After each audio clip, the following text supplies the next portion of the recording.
और बंगाल में जो लंपट टाइप के लोग होते हैं, गुंडे जो होते हैं, वो गुंडागर्दी करते हैं। मणिपुर की जो हिंसा है वो जो दो समुदायों के बीच में है, कुकी और मैतई, ये दो समुदाय हैं, उनके बीच में हिंसा हो रही है। वहां पर कोई गुंडा नहीं है, वहां पर दो अलग अलग समुदायों के लोग आपस में आरक्षण के मुद्दे पर टकरा रहे हैं।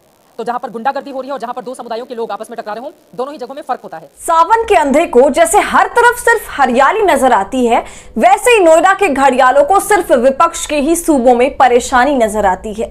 जी, जिन्हें लगता है कि बंगाल हिंसा की गर्त में है और राज्य में गुंडागर्दी पर सरकार लगाम नहीं लगा पा रही, उन्हें मणिपुर में 50 दिन से जारी हिंसा में कोई परेशानी, कोई दिक्कत नजर नहीं आती है। सुप्रीम कोर्ट द्वारा बंगाल में होने वाले पंचायत चुनाव पर की गई टिप्पणी को लेकर हो हल्ला करने वालों से जब पूछा गया कि क्या बंगाल की आड़ में मणिपुर के मुद्दे को गोल करने की साजिश चल रही है, तो नोएडा की एक खलियर ने दोनों राज्यों की हिंसा पर ऐसी थ्योरी गढ़ी कि आप भी सिर पीट लेंगे। नमस्कार, आदाब, आप देख रहे हैं खबर अड्डा और मैं हूं आपके साथ सुम्बुलीरम। हम जिस सावन की अंधी की बात कर रहे हैं वो कोई और नहीं बल्कि चित्रा त्रिपाठी है। वही चित्रा त्रिपाठी है जिसका काम आज तक पर दंगल के नाम पर मुर्गों की लड़ाई दिखाना है और जिसके हर कार्यक्रम का मकसद सत्ता भक्ति में और नीचे गिरते जाने का है।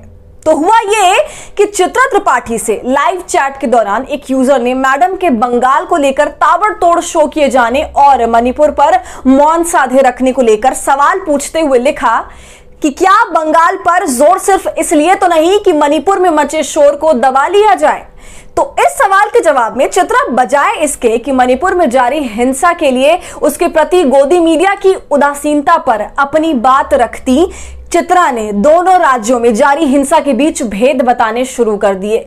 जहां चित्रा के हिसाब से बंगाल में चुनावों के समय होने वाली हिंसा गुंडागर्दी की श्रेणी में आती है और इसके लिए वो कहीं ना कहीं इशारा ममता बनर्जी की सरकार की तरफ कर रही हैं, तो वहीं दूसरी ओर मणिपुर के मामले में चित्रा को यह समूचा मसला दो समुदाय के बीच आरक्षण की मांग का है और वो एक संवेदनशील मुद्दा है। मतलब अगर पीएम मोदी के कानों तक ये थेथराई पहुंचती तो वो भी कहते हैं कि हिपोक्रेसी की भी सीमा होती है। मतलब आरक्षण के मुद्दे पर मणिपुर में जारी हिंसा संवेदनशील मुद्दा है, इसलिए गोदी मीडिया उसे मुख्यधारा की चर्चा से गायब किए हुए है। और बंगाल, जहां सिर्फ सुप्रीम कोर्ट ने आगामी पंचायत चुनाव को लेकर कहा है कि चुनाव कराने का मतलब हिंसा का लाइसेंस नहीं है, वो कई गुना बड़ा मुद्दा है। 50 दिन से ज्यादा से हो रही मणिपुर में हिंसा चित्रा के लिए उतना बड़ा मसला नहीं जितने की एक टिप्पणी है जो सुप्रीम कोर्ट ने केवल राज्य सरकार और राज्य चुनाव आयोग के सामने सावधानी बरतने की दृष्टि से की है। मणिपुर में 100 से अधिक लोगों की मौत कोई मुद्दा नहीं, लेकिन बंगाल मुद्दा है जहां चुनाव अभी होने हैं और अभी ऐसी कोई हिंसा वहां हुई भी नहीं है। चित्रा की बातें सुनने के बाद अब आप ये जान लें कि आखिर सुप्रीम कोर्ट ने बंगाल को लेकर यह टिप्पणी क्यों की।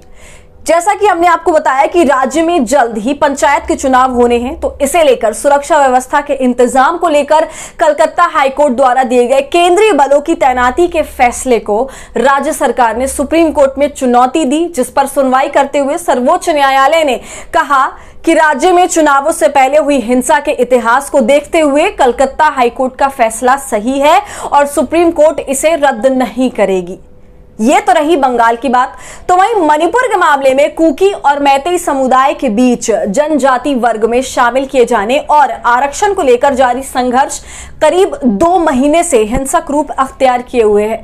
लेकिन मणिपुर फिर भी चर्चा से कोसों दूर है, क्योंकि जब सत्ता में बैठी पार्टी से मीडिया करे प्यार तो उसे मणिपुर से करना ही पड़ेगा इनकार। तो चित्रा की थेथराई और मणिपुर को ठोकर मारती गोदी मीडिया, दोनों पर क्या है आपकी राय, हमसे कमेंट सेक्शन में जरूर साझा कीजिए। और हमारे फ्री जर्नलिज्म को आपके सपोर्ट की जरूरत है, वो तभी होगा जब आप जितना ज्यादा थैंक्स यू बटन का इस्तेमाल करेंगे और इससे हमारी हौसला अफजाई करेंगे। साथ ही अगर अब तक आपने हमारे चैनल खबर अड्डा को यूट्यूब पर सब्सक्राइब नहीं किया है तो इसे अभी फौरन कर लीजिए।